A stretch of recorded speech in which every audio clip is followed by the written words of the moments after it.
Mesdames et messieurs et mesdemoiselles, bonjour. Voici donc l'essentiel des déclarations phares de monsieur le président de la Fédération de la Grande Russie lors de son déplacement en Corée du Nord et au Vietnam. Parmi ces déclarations phares, il y en a quelques-unes qui ont attiré particulièrement l'attention des propriétaires des différentes chancelleries occidentales. Et c'est ce que nous allons voir tout à l'heure, parce que M. Vlado part du cadre de négociation au cadre de modification de la doctrine nucléaire russe. Et, mesdames et messieurs, il ne rigole pas. Mais comme j'ai l'habitude à le dire, avant de poursuivre le visionnage de mes différentes émissions, je vous invite à vous abonner sur ma chaîne YouTube qui est Kanté J Visionnaire le vrai, à vous abonner sur mes différentes pages Facebook J Visionnaire tout court et Infomonde. Mesdames et messieurs et mesdemoiselles, nous allons voir en substance, nous allons voir en profondeur exactement qu'est-ce que M. Vlado a fait passer comme message. Qu'est-ce qu'il dit aux Occidentaux? Qu'est-ce qu'il dit très particulièrement aux Ouïsa? Parce que Vladimir Poutine ne se trompe pas d'adversaire. Il s'est d'ailleurs jamais trompé d'adversaire depuis qu'il a commencé l'opération spéciale militaire, n'est-ce pas, en Ukraine. Mesdames et messieurs et mesdemoiselles, partagez la vidéo, je vous en prie. Oui. Monsieur le président russe a réalisé des visites d'État en Corée du Nord, au Vietnam. Il s'est entretenu avec ses homologues Kim Jong-un et To Lam. Son homologue alors vietnamien, Monsieur le président To Lam. Les échanges se sont portés sur des partenariats bilatéraux et des événements de l'agenda international. Alors, chères dames, chers messieurs, chères demoiselles, voici les déclarations phares, très importantes de M. Vlado et très importantes aussi aux yeux des adversaires de M. Vlado et nous, les analystes. Mesdames et messieurs, M. Vlado nous informe que l'armée russe se prépare à tous les scénarios dans le cadre de son opération militaire spéciale en Ukraine. À tous les scénarios, se prépare à tous les scénarios dans le cadre de son opération spéciale militaire en Ukraine. Quand il dit tout, ça veut dire quoi? Tout dépasse la dimension ukrainienne. Tout dépasse la portion européenne. Va atteindre alors les maîtres des Européens qui sont naturellement les Ouïsa, vous les connaissez. Donc, son armée se prépare à toute éventualité. C'est pourquoi d'ailleurs, la fois dernière, ils ont engagé ce qu'on appelle des exercices militaires, n'est-ce pas, en incluant des armes tactiques nucléaires. C'est pas stratégique encore. Et il est en train, naturellement, d'augmenter, n'est-ce pas, l'intensité des frappes et l'offensive russe sur le terrain. Mesdames et messieurs, le patron nous dit que la Russie ne demande pas d'aide la Russie ne demande d'aide à personne. Dans son opération militaire spéciale, une défaite stratégique de la Russie signifierait la fin de son statut d'État. Il n'y a donc aucune raison d'avoir peur. Nous devons aller jusqu'au bout. Alors, là, il dit aux Occidentaux, si vous avez failli à vos prérogatives, si vous avez été incompétent, si vous avez été défaillant, si vous avez été faible, si vous avez été incapable de produire à monsieur Zelensky, votre poulain, tout ce que vous lui avez promis en termes de munitions et d'armement, la faute c'est pas moi. Moi, j'ai fait démarrer mes usines de fabrication, n'est-ce pas, d'armes et de munitions chez moi en Russie. J'ai mis de l'argent là-dedans, alors je suis en train encore d'injecter de l'argent dans mon complexe militaro-industriel russe.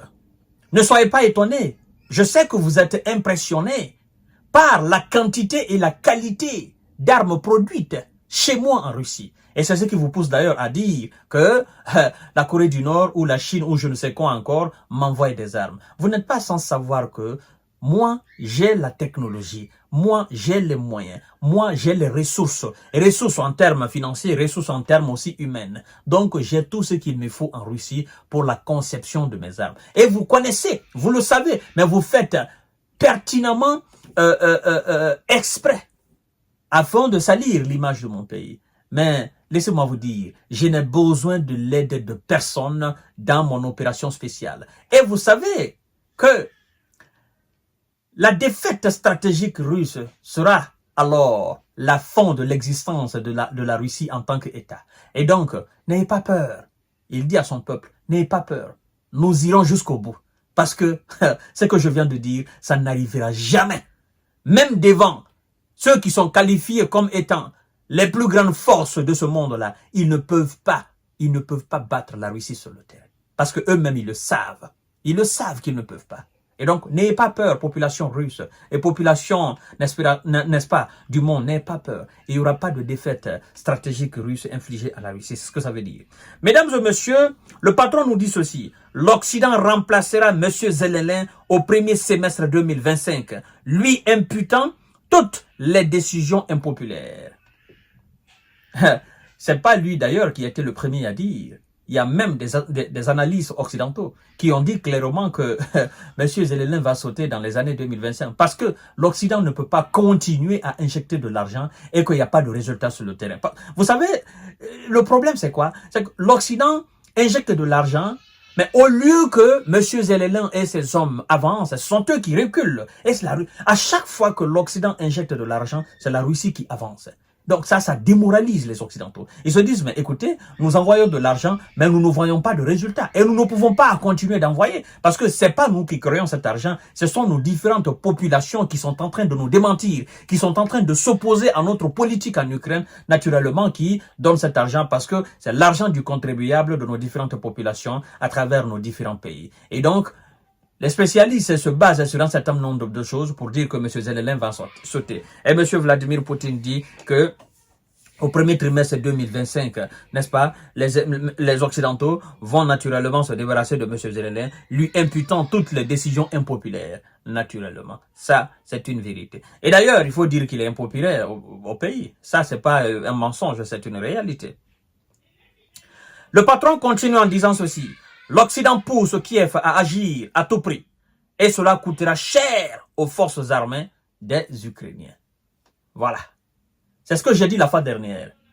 Ne donnez pas l'autorisation aux hommes de Zelensky de porter atteinte à l'intégrité territoriale de la Russie. Vous le faites, nous les analyses, nous comprendrons que vous voulez en finir une fois pour toutes avec la question ukrainienne. Parce que vous savez pertinemment que la doctrine militaire russe, la doctrine nucléaire russe dit quoi? Tout pays qui menace l'existence de la Russie sur son sol russe fera face aux armes nucléaires russes. Et donc, si vous êtes fatigué d'envoyer alors des munitions, si vous manquez maintenant de moyens pour aider financièrement et militairement l'Ukraine, alors qu'est-ce que vous faites? Vous incitez, n'est-ce pas, M. Zelensky et ses hommes d'attaquer la Russie sur son sol. Et en le faisant, vous connaissez la dangerosité. Vous connaissez la destruction des conséquences qui vont venir. Voilà, mesdames et messieurs, c'est pourquoi il dit ça va coûter énormément cher aux forces armées de M. Zelensky. Mesdames et messieurs, le maître du Kremlin nous dit la Russie envisage de modifier sa doctrine nucléaire. Une frappe nucléaire préventive n'est pour le moment pas envisagée. Elle va modifier sa doctrine nucléaire. Elle envisage. Pourquoi elle veut le faire? Parce qu'elle voit actuellement tout ce qui est en train de tourner autour d'elle. Donc faisons très attention. Mesdames et messieurs, en réponse aux livraisons d'armes à l'Ukraine, la Russie n'exclut pas de livrer des armes à d'autres pays. Monsieur le maître du Kremlin nous avait déjà dit ça. Nous allons parler des initiatives de paix, les déclarations de M. Vladimir Poutine dans ce sens. Il nous dit ceci. La réaction occidentale était prévisible, mais les hommes politiques lucides y réfléchiront s'ils veulent mettre fin au conflit. La réaction des Occidentaux était prévisible. Par rapport à quoi? Par rapport à lui, ses conditions de paix. Mais il continue en disant ceci. Les propositions russes pour résoudre le conflit changeront en fonction de la situation sur le terrain. Ah, Ça intéresse beaucoup les Occidentaux. Les propositions russes changeront en fonction des réalités sur le terrain. Ah, si j'étais les Occidentaux, j'aurais deux solutions alors. Soit, je mets énormément de paquets sur la table afin que l'Ukraine puisse récupérer d'autres territoires des mains des Russes avant que nous n'acceptions les conditions. Ou bien, je dirais tout simplement, j'accepte la proposition de Vlado aujourd'hui. Parce que, quoi? Il vient de dire quoi? Il vient de dire tout simplement, plus son armée avance en profondeur, plus sa proposition change. Sa proposition change en fonction de quoi? En fonction de la superficie alors du territoire qu'il occupe. Aujourd'hui, on parle de 800 km² qui ont été récupérés depuis le début de l'année, plus les 21% du territoire qui ont été récupérés. Demain, s'il y a augmentation de cette superficie, donc la proposition de Vlado va changer, va sauter, n'est-ce pas, de ces 22 km, de ces 22% du territoire à aller chercher maintenant les 23 ou 24. Plus il avance, plus sa proposition change. Plus il avance, plus sa proposition change. Et s'il parvenait à prendre tout le territoire, il n'y a plus de proposition, c'est terminé. C'est ce que ça veut dire. Mesdames et messieurs, écoutez très bien, c'est très important. Il dit, je cite, « Les négociations pourraient avoir lieu dès demain, mais la Russie partira de la réalité du terrain. Peu importe le lieu des pourparlers, les propositions sont sur la table. » Il dit, on peut même faire les négociations, on peut entamer dès maintenant là, pas même dès demain, dès maintenant là. Mais la proposition, la condition, n'est-ce pas, la position russe ne changera pas. Peu importe qu'on tienne cette négociation à Paris, on le tienne, n'est-ce pas, à Londres, à Washington ou à Montréal ou à Bruxelles, ça ne change absolument rien. Ce qui change, c'est la position de l'armée russe sur le terrain. Parce que même pendant qu'on est en train de négocier, la Russie est en train de dominer sur le terrain. Et plus elle conquiert de terrain, plus la proposition change. C'est-à-dire que M. Poutine peut rester sur la table, on l'informe, on le dit, bon, on a pris telle ville, tel village ou telle ville, et il dit, bon, c'est moi, j'avais dit, à partir d'ici, nous allons proposer, nous allons changer, nous allons faire la paix. Maintenant, mes militaires viennent de prendre 2 autres villes, on augmente ça là-dessus. C'est ce que ça veut dire, au fait. Mais je crois que les Occidentaux ne se rendent pas compte. C'est-à-dire, même Poutine autour de la table, il peut changer sa proposition. Il peut dire, à partir de maintenant, on augmente 2 villes, parce que ces 2 villes-là sont sous contrôle russe. Vous comprenez? Jusqu'à la fin de la proposition, s'il prend encore 4 villes, il va dire, ok, on augmente les 4 villes. C'est-à-dire, on part de changement en changement. C'est pourquoi il a dit, la porte de la Russie est ouverte à toute forme de négociation. Mais il ne faudrait pas que ceux qui sont censés négocier avec nous viennent en retard. Il avait dit ça depuis 2022. Il a réitéré en 2023. Et nous sommes en 2024, mesdames et messieurs. Alors, il dit ceci, si Kiev conditionne le lancement de négociations avec Moscou au retrait des troupes russes, cela n'aurait jamais lieu. Les espoirs de négociations en coulisses avec l'Occident ne sont pas concrétisés. Alors, s'il dit, si M. Zelensky et ses patrons conditionnent la négociation au retrait des troupes, il dit cela n'arrivera jamais. Il n'est pas bête. Ça n'arrivera jamais. Moi, je suis en position de force. Comment toi, tu peux venir avec des préalables? Ça ne va pas dans ta tête, c'est ce que ça veut dire. Alors, mesdames et messieurs, partenariat Moscou-Pyongyang. Monsieur Poutine nous dit ceci. La Russie n'exclut pas de fournir des armes à la Corée du Nord. Ça fait énormément mal. La Russie n'exclut pas de fournir des armes à la Corée du Nord. Tous ceux qui disaient la Corée du Nord fournit des armes à la Russie. Mais Vladimir Poutine vient de faire une déclaration qui intéresse très particulièrement et singulièrement les WISA, qui font chaque fois des exercices militaires avec la Corée du Sud, voisine alors de la Corée du Nord. Alors, ça c'est, n'est-ce pas, un message très fort qu'il envoie. La crise européenne continue. À couvert, les accords entre la Russie et la Corée du Nord auront un effet dissuasif pour éviter qu'elle n'évolue vers une phase active. Notre coopération militaire avec la Corée du Nord, les accords que nous avons signés, ce sont des accords purement dissuasifs. Et nous ne voulons pas que ça soit très actif. Non, nous ne voulons pas. Parce que nous avons dit maintenant, celui qui touche la Corée du Nord touche la Russie. Celui qui touche la Russie, la Corée du Nord sera là pour assister. Voilà. Mais c'est purement dissuasif. La Russie a signé un traité avec la Corée du Nord pour remplacer le précédent. Il n'y a pas de nouveauté, même s'il semble d'actualité aujourd'hui. Alors, chères dames, chers messieurs, chères demoiselles, voici les déclarations phares alors de M. Vladimir Poutine. À tout à l'heure pour notre série d'informations et de décortiquage. Maintenant, la balle est dans le camp des Occidentaux. Partagez la vidéo dans tous les groupes possibles. Merci beaucoup.